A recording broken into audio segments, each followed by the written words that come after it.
देग्लायनि मेट्रिक आनजादाव उथ्रिनाय फरायसाफोरखौ बरायदों रुनिकाटा इउएन एकाडेमि फरायसालिया। चिरां जिल्ला भारत भुटान सिमनानि रुनिकाटा इउएन एकाडेमि खुंफुं आफादा देग्लायनि मेट्रिक आनजादाव उथ्रिनाय गावनि फरायसाफोरखौ बरायदों। मोनसे मेहेरगोनां हाबाफारिनि गेजेरजों फरायसालिनि गासै फरायसा आरो दिथागिरिफोरखौ लाफानानै बे बरायनाय हाबाफारिखौ खुंफुंदों। हाबाफारियावनो उथ्रिसार जानो हानाय गासै 30 फरायसा लोगोसेनो फरायसालिनि दिथागिरिफोरखौबो बिबार आरो आर'नाइ गानहोनानै दुंब्रुदै बरायदों।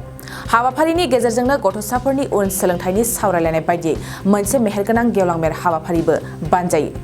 बरायनाय हाबाफारियावनो बाहागो लायो रुनिकाटा इउएन एकाडेमि फरायसालिनि डिरेक्टर डक्टर सांग्रां ब्रह्म, बर' सावथुन मुलुगनि फेस्ला फावखुंगुर फैला बरगयारी आरो फरायसालिनि फोरोंगिरिफ्रा।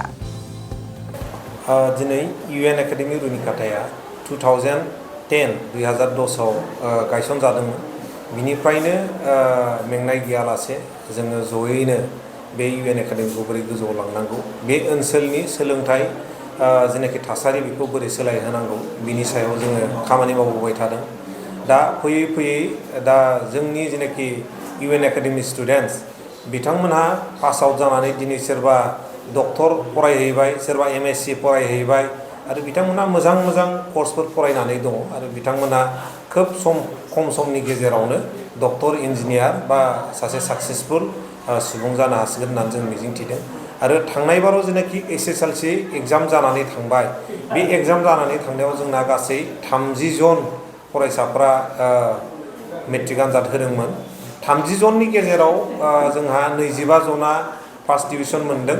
बिनि गेजेरावनो सासे डिस्टिंक्सन, सादाइना स्टार मार्क्स आरो बाखि फार्स्ट डिभिजन।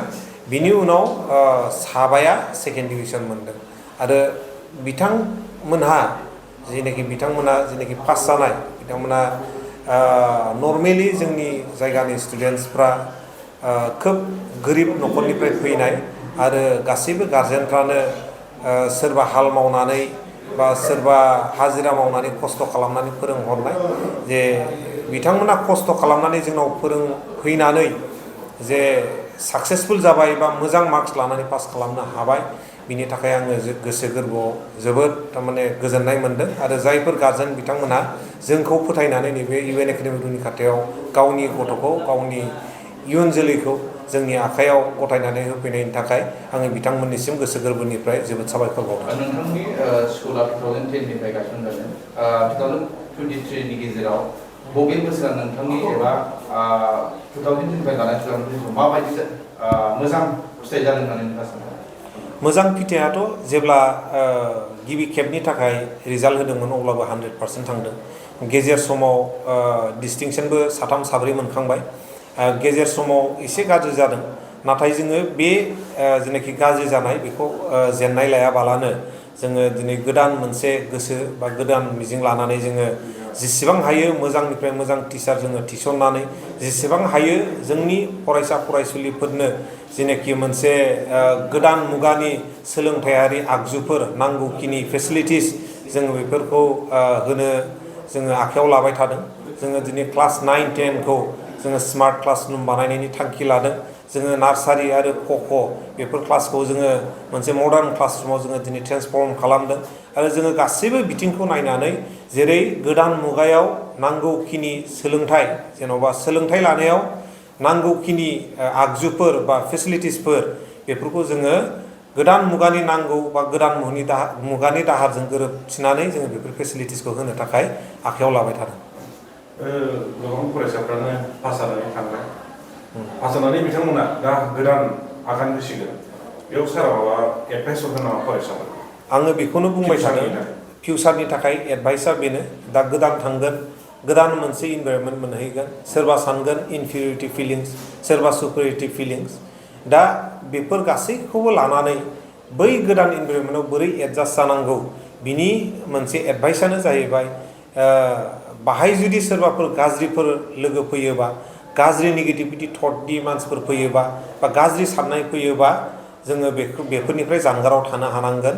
आरो बैफोर गाज्रि जेनाखि एलिमेन्ट्स नेगेटिभिटि बेफोरनिफ्राय जों जानगाराव थानानै जेब्ला गावनि गलखौ सेट खालामनानै गावनि थांखि बेखौ सेट खालामनानै जेब्ला दावगालांगोन अब्ला इयुनाव साफ्रोमबो साक्सेसफुल जाहैगोन आरो साक्सेसफुल जानायनिफ्राय खुनु फर्सआनो हमथानानै लाखिनो हाया होननानै आंहा फोथायनाय दङ आरो मोनसेबाव खोथाया बेनो कि साक्सेसफुलजों लोगोसे सासे आबुं साक्सेसफुल जानोबा इयुनाव सासे मानसिया साक्सेसफुलजों लोगोसे सासे मोजां व्यक्तिबो जानांगोन नोङो साक्सेसल' जानानै मोजांल' पास खालामनानै मोजां केरियारल' खालामनानै जुदि नोंनि जेनाखि केरेक्टार जों नोंनि जेनाखि सोलिनाय बेफोर जुदि मोजां नङाबा सासे हिउमेन बिइं नोङो जुदि सासे मोजां सुबुं नङाबा दिनैनि समाजाव गनायथि गैया बिनि थाखायनो साक्सेसजों लोगोसे नोङो मोजां सुबुं जायोबा जोङो बेखौ कमप्लिट साक्सेस होननानै जोङो बुंनो हायो लोगोसे बिथांमोननि गार्जेनफोरखौ मा खावलायनो सानो खौरांफोरनि गेजेरजों बिथांमोननि गार्जेनफोरना आंना बेनो मोनसे खावलायनाय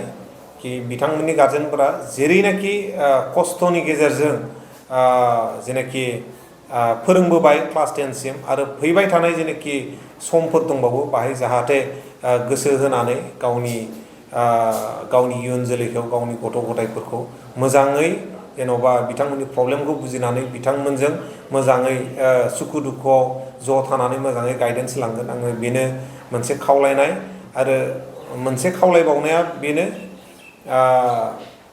बिथांमोनहा जेब्लायबो ससाइटिखौ मोजां खालामनायाव गावनि गथ'जों लोगोसे आरो ससाइटिखौबो गावनि साखाथि फाखाथिखौ मोजां खालामनायाव मोजां खालामनायनि थाखाय खामानि मावफानो थाखाय आङो गुरैयै खावलायदों गोजोन्थों मोनसे बे दाजाबदेरबाव मोनसेखि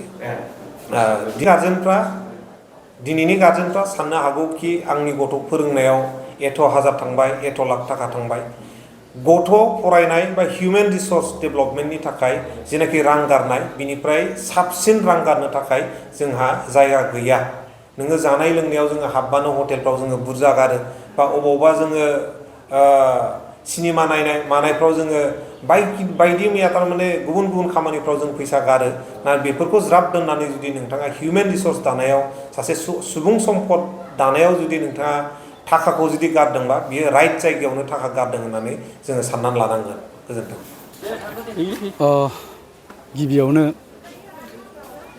गासै फरायसाफोर जायफोरा 2023 इं मायथाइनि बे मेट्रिक आनजादाव उथ्रिसारनो हाबाय बिथांमोननिसिम आंनि गोसो गोरबोनि गाहाम हामलायनायखौ बावहरबाय दिनै इउएन एकाडेमि रुनिकाटा बेवहाय जायफोर मेट्रिक पास जालांबाय देग्लाय बोसोरावहाय बिथांमोनखौ बरायनाय मोनसे हाबाफारि लादोंमोन बेवहाय आंखौबो आलासि महरै बाहागो लानो हांख्रायनाय लेखा आं बाहागो लाफैदों बाहागो लाफैनानै खोब गोजोननाय मोनदों खोब गोग्गानायबो मोनदों गासै 30 फरायसाफोरनि गेजेरावहाय 25 फरायसाफ्रा डिस्टिंसन आरो स्टार लानानै फार्स्ट डिभिजन उथ्रिनो हाबाय आरो साबाया सेकेन्ड डिभिजन थारैनो माने देग्लायनि जि मेट्रिकनि रिजाल्ट बे मेट्रिकनि रिजाल्टफोरखौ नायोब्ला जोङो गोग्गानो लुबैयो मानोना दिनै बर' बिजों फरायनानैनो जोंनि गोबां फरायसाफ्रा मोजां रिजाल्ट खालामनो हादों निश्चय बेबायदि रिजाल्टनि गेजेरजोंहाय जोंनाव जे खायसे माने मोनसे सानस्रि दं जाय गोरोन्थि सानस्रि जे बर' बिजों फरायोब्ला गथ'आ लेखा रोङा मोजां नाम्बार मोननो हाया दा बे सानस्रिया निश्चय जोबलांगोन आरो बिनि उनावहाय जों बयबो बर'फ्रानो जोंनि बर' मिडियामखौ मोनसे बोजबनानै लागोन आरो गावबा गावनि फिसाफोरखौ बे बर' बिजोङावनो फोरोंनानै बिजोंखौ फोथांना लाखिगोन रावखौ फोथांना लाखिगोन थुनलाइखौ आरो जाथिखौ फोथांना लाखिगोन आं बेखौनो आसा खालामदों जोबनायाव बेखौनो आसा खालामगोन जायफोर फरायसाफ्रा मोजाङै पास खालामनो हाबाय जायफ्रा पास जाबाय दा बिथांमोना इयुननि समावहाय साफा राफोद मानसि गावबा गावखौनो गायसनलांनो हागोन आरो गोजौ सोलोंथाइखौबो मोजाङैनो बिथांमोना लालांनो हागोन बेखिनिखौनो आसा खालामो मैयानि दिनाव बर'फोरनि मोनसे गोग्गाथाव एबा मोनसे जारिमिनारि सान होननानै बुंजायो गोजौ फरायसालिनि जिखुनु हायार सेकेन्डारि फरायनो खाबु मोननाय आर्ट्सनि बेयो मोनसे स्टेजाव फैबाय गोबां समनि उनाव बर'फोरनि जिखिनि नाजानाय बेयो मोनसे फिथाइ थायबाय दा नोंथाङा बेनि गेजेराव मा मेसेज होनो सानो थारैनो हायार सेकेन्डारि थाखोआवहाय देग्लाय जोङो माने बर' रावजोंनो लिरनो आरो फरायनो मोनसिगोन दा बेनि बेलायावहाय आङो गोदोनिफ्राय जायफोर जोंनि दैदेनगिरिफ्रा थुनलाइनि दैदेनगिरिफोरखौ लानानै फरायसा आफादनि दैदेनगिरिफोरखौ लानानै बा राजखान्थियारि आफादनि गुबुन दैदेनगिरि बिथांमोनखौ लानानै जायफ्रा दिनैसिम माने मोदोमै माहामै नाजानानै बेखिनि बुब्लिसिम सफैहोनो हाबाय बिनि थाखाय आं बिथांमोननिसिम रोजा रोजा साबायखर बावहरगोन आरो दिनैनि दिनाव आं बेखौनो बुंगोन एखनब्ला जों खायसे समावहाय हायार सेकेन्डारियाव फैनानै माने भाषानि माखासे खायसे जेंनाखौ गोबां फरायसा मोनबोदोंमोन गोबां फरायसाफ्रानो दिनै बे जेंनाया जोंनिफ्राय गोमालांसिगोन दा बेखायनो आसा खालामहरगोन निस्सय हायार सेकेन्डारि थाखोआवबो जोंनि जायफ्रा माने मोनसे समावहाय उसुबिदा मोनबोयोमोन मिडियामखौ लानानै बिथांमोनहाबो मोजां रिजाल्ट खालामनो हासिगोन आं बेखौनो आसा खालामगोन। बेयाव मोनसे कुइसन ओंखारनाय बायदि मोनदों माखासे ओइचएस बा हायार सेकेन्डारिफोरावहाय बै फोरोंगिरिफोरा जे इंलिश मिडियाम बैकग्राउन्डनिफ्राय फैनानै फोरोंनानै दङ एक्जिस्टिं आरो स' फरायसाफोरनि थाखायथ' बिराद मोजां खौरां जाहैबाय ओमफ्राय बैसोरनि थाखाय माबायदि सारा माबा हरगोन साजेसन हरगोन आंथ' आङो गुबुन जेबो खोथाखौ बुंला ट्रेनिं सेनिं बेखौ आं एसे आं हिसाबै आंनि साननायखौसो आं बुंगोन आरोखि जे सासे बर' मिडियामाव फरायनाय फोरोंगिरिया कलेजाव जेब्ला लेक्सारार जायो बे इंलिसावनो फोरोंदों नङा होमबा दा बिनि उनावहाय दिनैनि दिनावहाय सासे माने बर' फोरोंगिरिखा न' डाउट बे इंलिस मिडियामाव फरायोमोन जे बर' मानसिखाया बर' फोरोंनायाव इंलिस मिडियामब्लाबो उसुबिदा थासिनो नाङाखौसो आङो माने नुहुरदों आरोखि जिहेथु जोंनि गोबां बर' फोरोंगिरिफ्रानो बर' बिजों फरायनानैनो कलेज थाखोआव इंराजियाव माने क्लास लाबोबाय थाबाय दा बे बेलायाव उसुबिदा जाहैगोनखौ आं नुहुराखै आरो माने खायसे गोदान समावहाय एसे एनै जेंनाया जानो हागौ आरो जायफोरा बर' नङैफोर जेरै इक'नमिक्सनि फोरोंगिरि जाहैबाय बा हिस्ट्रिफोरनि बेखौथ' बर'आव फोरोंनायनि खोथा होबाय नालाय दा बेफोरखौ जोंनि जायगायावहाय आंनिनो सासे फोरोंगिरि दंमोन भास्कर ज्योति चौधुरी बिथाङा जाहैबाय एसामिस मानसि एसामिस मिडियामजों फरायनाय खिन्थु बिथाङा मामोन साइन्सनि फोरोंगिरिमोन खिन्थु बिथाङा ओरैबायदि फ्लुयेन्टलि जोंखौ उनावहाय माने बर'जों जोंखौ माने फोरोंदोंमोन आरोखि हाइ स्कुल थाखोआवहाय दा गतिके सोरबा बर' बिजोङाव जुदि साख्रि लाफैबायोब्ला इंलिस मिडियामाव फरायनाय एबा एसामिस मिडियामाव फरायनाय बा जायखिजाया बिजोङाव फरायनायानो जा थ' बिथांमोना जुदि फोरोंगिरि जाबायब्ला बर' बिजोंनिनो निस्सय बेखौ सोलोंनो नाजानांगोन बोसोरसेखिनियाव माने हायिनि खुनु खोथा गैया आरो सासे फोरोंगिरिया जुदि नाजायोब्लाथाय दा बेखिनि मोनसे फार्स्ट स्टार्टिं टाइमावथ' एसे एनै समस्या फैबाय थागोन आरोखि बेफोरल' समस्या थानाय नङा बिजाबनिबो माखासे जेंना थागोन फोरोंगिरिनिबो जेंना थागोन एसे फिसा फिसा जेंनाया जालांबाय थागोन बेफोर लासै लासै जोबलांगोन आरोखि दा बेबायदि होननानै जोङो हायार सेकेन्डारि थाखोआव जोंनो बर' बिजों नांगौ होननानै जों आन्दलन खालामबोबाय गोबां जुजिबोबाय जों मोननायनि उनावहाय जों खालि डिमेरिट्सखौल' रायलायबाय थाब्लाथ' जानाय नङा डिमेरिट्सआ थागोन लासै लासै माने बे सल्भ जालांबाय थागोनखौ आं आसा खालामदों आरोखि फेल जानायनि खेथ्रआव गोबां मानसिफ्रा नार्भास जानानै फरायनायाव उन जाफिनो दा बिनि खेथ्रआव नोंथाङा मा मेसेज होनो फेल जानायानो जिउनि लाइफखौ खहा खालामना लानाय जायो होननानै नोंथाङा सानो सानफ्रामबो खोनाबाय थायो गोबां मानसिफ्रानो बुंबाय थायो failure is the pillar of success नङा होमबा गोबां माने गेदेर गेदेर मानसिफोर दङ जायफ्रानोखि माने मोनसे समावहाय क्लास 8आव फेल जादों 9आव फेल जादों मेट्रिकआव फेल जादों बे गिदिर गिदिर मानसिफोरनि जारिमिनखौ जों फरायबाबो नुगोन आरोखि दा गतिके माने फेलार जानायानो माने खेबसे फेलार जानायानो बेयो जोबथा नङा आरोखि जा गतिके फेल जानायखौ आं नैबेखौ बुंगोन जे मानो फेल जादों बे गथ'आ दिनै दिनाव गावखौनो गाव खेबसे बिजिरनानै नायथों मेट्रिकखौ जे बियो देग्लाय फेल जाबाय मानो गाव फेल जाखो बेखौ खेबसे बिजिरनानै नायबा मोनगोन आरोखि नङा होमबा खिन्थु नोङो बिराद फरायनानैनो बिराद लिरनानैनो नोङो फेल जादों आलादा बाथ्रा नों जे फेल जादों मानो फेल जादों खारन नों लेखाखौनो फरायखायाखै नङा होमबा नों लेखाखौनो फरायाखैबा नोङो एन्सारखौनो जुदि होनो हायाखैबा मेट्रिकआवहाय आनजादावहाय जा पासआ बहानिफ्राय जागोन नङा होमबा गतिके आं फेल जाबाय होननानै बिराद दुखु थानांगौनिबो खोथा गैया दे खिन्थु आं नैबेखौ बुंगोन जायफ्रा फेल जाबाय आं बिथां फरायसाफोरखौ आं बुंदों आरोखि नों जे फेल जाबाय निस्सय नोंहा माबा मोनसे गोरोन्थि थालांदों बे गोरोन्थिखौ नों दिनैनिफ्रायनो जुदि सुद्रायोब्ला गाबोननि दिनावहाय नोङो पास जायैनि खोथा गैया आं फरायसा बिथांमोनखौ बेखौसो खावलायगोन आंना रिन्दाव मुसाहारि आंना बेसेबां डिभिजनाव पास जानाय आंना डिस्टिंसन 86.33 जौखोन्दो मोनदों औ दा मा थांखि लादों थांखिया आं साइन्स स्ट्रिम लानो सानदोंमोन आरो इयुनावहाय एसिएस अफिसार जानो सानदों। गिबियावथ' आं सारमोननिनो हेफाजाब दं, मानोना बिसोर जोंखौ जोंनि बुजियैफ्रावबो बेबायदिनो खोन्थाबोबाय आरो एगजाम टाइमावबो जोङो एसे नार्भास जायोमोन। जों दस्रा साबजेक्टआव जोङो बेबायदिनो जोंनि लुबैनाय बायदि एक्सपेक्ट बानायनाय बायदि जों हायिखाय जोङो एसे नार्भास मोनदों गोसोखौ।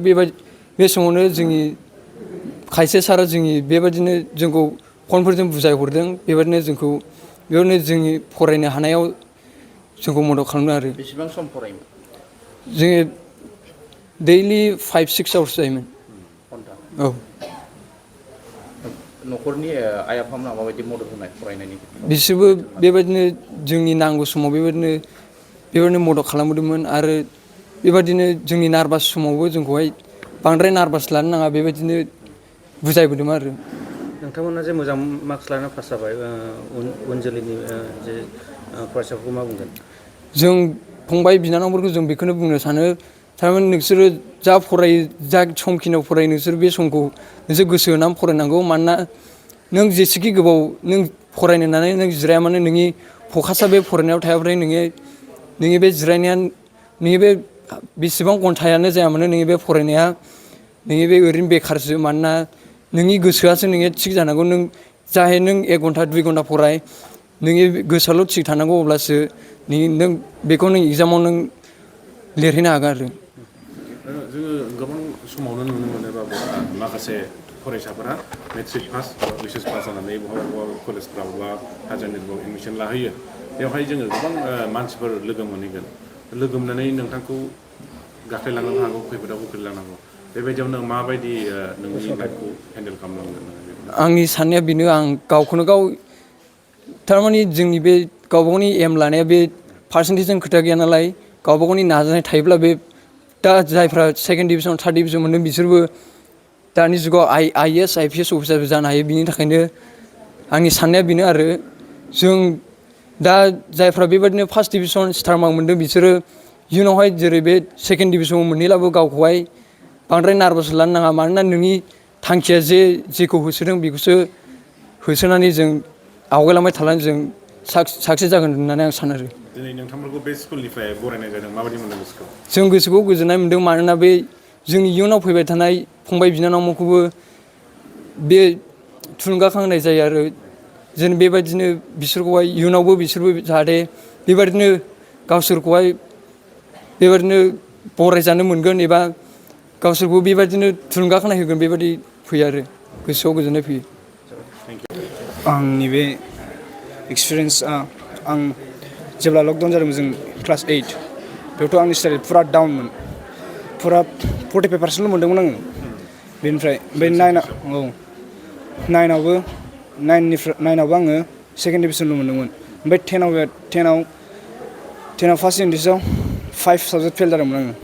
ओमफ्राय बेनिफ्राय सानबाय आङो गावखौनो गाव माब्रैबा आं फार्स्ट डिभिजन जानो हागोन, बेखौ साननानै आङो हस्टेल थाफैबाय बाबानाव सोंनानै। ओमफ्राय बेनिफ्राय आङो फ्रि टेक्स्टआव 65 मोनबाय, सिलेक्सन टेस्टआव 65% मोनबाय। ओमफ्राय मेट्रिकआव फाइनालि आं लुबैनाय बायदि जेखौ आं लुबैदोंमोन, फार्स्ट डिभिजन लुबैदोंमोन, बेखौ आङो 69% मोननानै उथ्रिसार जानो हाबाय आरो।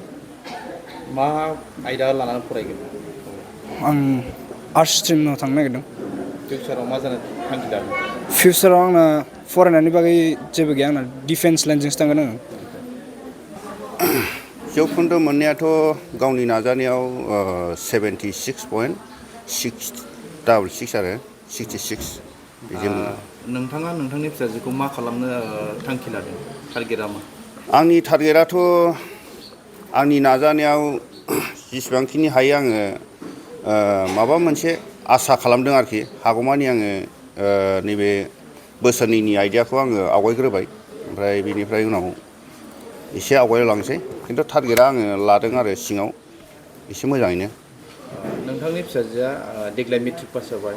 बिनि सोलोंथाइ, बिनि प्लेटफर्मा गोजौनिफ्राय गोजौ, गुवारनिफ्राय गुवार जालांगासिनो दङ। दा नोंथाङा जाबायदि मेट्रिक पासआव एबा गुदि फरायसालिनिफ्राय फोरोंनायाव थोजासे मदद होदों आरो फैबाय थानाय समाव माबायदि जोथोन लागोननि नोंथाङा थांखि लादों? जथ्न'आ आङो फरायनाय बेलायाव नायनानै आङो एसे मोजाङै जोथोन लानो सानदों थारमानि देग्लायहाय जितु साबसिन जाबावो आरो साबसिन लालांबावगोन साफ्रामबो आङो आंनिखौल' नङा साफ्रामबो बिथिङाव आङो दा आं गथ'आ जे फार्स्ट डिभिजन मोनदों आं बिनिल' खुसिबो गैखाया first division second division third division गासैनिबो आङो खुसिजोंनो बरायबाय आरोखि मा आयदा लानानै फरायनो नागिरदों दाथ' लाग्राया माने साइन्सखौ आवगायदों आं साइन्सखौ आवगायदों नोंथांनि फिसाजोखौ दि दिनै मेट्रिक पास जाखांनानै नैबे गावनि फरायसालियाव बरायबाय नोंथांखौ बरायबाय गोसोआ माबायदि मोनदों फिलिंसा आंथ' माने जोबथा गोजोननाय मोनबाय माखासे डाइरेक्टर सारमोन आरो प्रिन्सिपाल आरो गासै बे फरायसालिनि फोरोंगिरि गासैनिबो आङो साबायखर बावबाय आरो आङो मिडियानि गेजेरजों फोरमायनो सानबाय आङो दिनैनि समाव बहुद गोजोननाय मोनबाय पायनिर एकाडेमि बर्मायाव एचएस फार्स्ट इयारनि मुं थिसननाया सोलिगासिनो दं पायनिर एकाडेमि बर्मायाव एचएस फार्स्ट इयारनि साइन्स आरो आर्ट्स मोन्नैबो आयदानि मुं थिसननाया सोलिगासिनो दं गुन गोनां सोलोंथाइखौ लानो थाखाय पायनिर एकाडेमि बर्मायाव एचएस फार्स्ट इयाराव मुं थिसननो गोसो गुदुं जानाय फरायसाफोरा साइन्स आरो आर्ट्स मोन्नै आयदानि गेजेराव सायख'नानै मुं थिसनफैनो हासिगोन पायनिर एकाडेमि बर्मायाव आलादायै नीट आरो JEE नि कचिंबो होफानाय जायो पायनिर एकाडेमि बर्मायाव थानानै फरायनो हानाय राहानि थाखाय हौवासा आरो हिन्जावसानि हस्टेलनि खाबुबो दं बेनिखायनो गोसो गुदुं फरायसा आरो बिगोमा नोंथांमोनहा 9707537065 8638054125 6000410073 7576020620 नङाब्ला www.pioneeracademyborma.organization आरो pioneeracademyborma@gmail.com नि गेजेरजों फोनांजाब खालामनो हागोन